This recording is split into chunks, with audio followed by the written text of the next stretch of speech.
There is something about comics that stay in New York for a long time, though, like Dave Attell. Ah, you know about Dave? Yeah, he wants to do this podcast. He does? Yeah, I'm a huge fan of Dave Attell. Wow. Yeah. Yeah, But it's he's the like, king. it almost like he doesn't want to make it.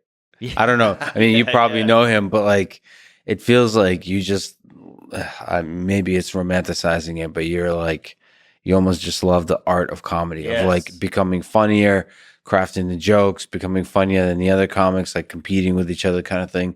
Not over like money or fame or any of that, Yes. just purely the comedy of it. Totally. That's Dave. That's him in a nutshell. He's like that guy in the movies, in the 80s action movies, where they're like, they go up to a creek in Montana and some guy's living in a cabin and he's sharpening a stick and they go, the Russians are coming. They're invading. We need you. You're the best commando. And he's like, I gave that up, man. I'm done with that lifestyle. They're like, but you're the best. We need you. And he has to suit up eventually. You know, he looks at a picture of his dead wife and he goes, fuck it, I'm going. And then they, fight the Ruskies.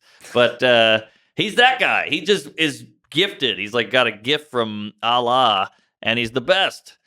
Yeah, a lot of comics give him props. It's always surprising to me. I didn't, because it's surprising to me because he hasn't really made it like big. He did in the 90s. He was huge. He had his own TV show. He was the that show was awesome. But I mean, like as big as I think he deserves to be. So well, that's art. The mainstream shit is always the worst.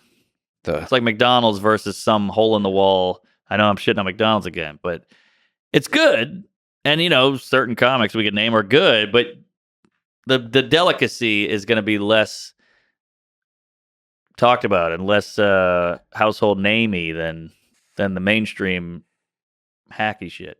Yeah, it's funny because he hasn't. I think he was on Joe Rogan's show once, maybe.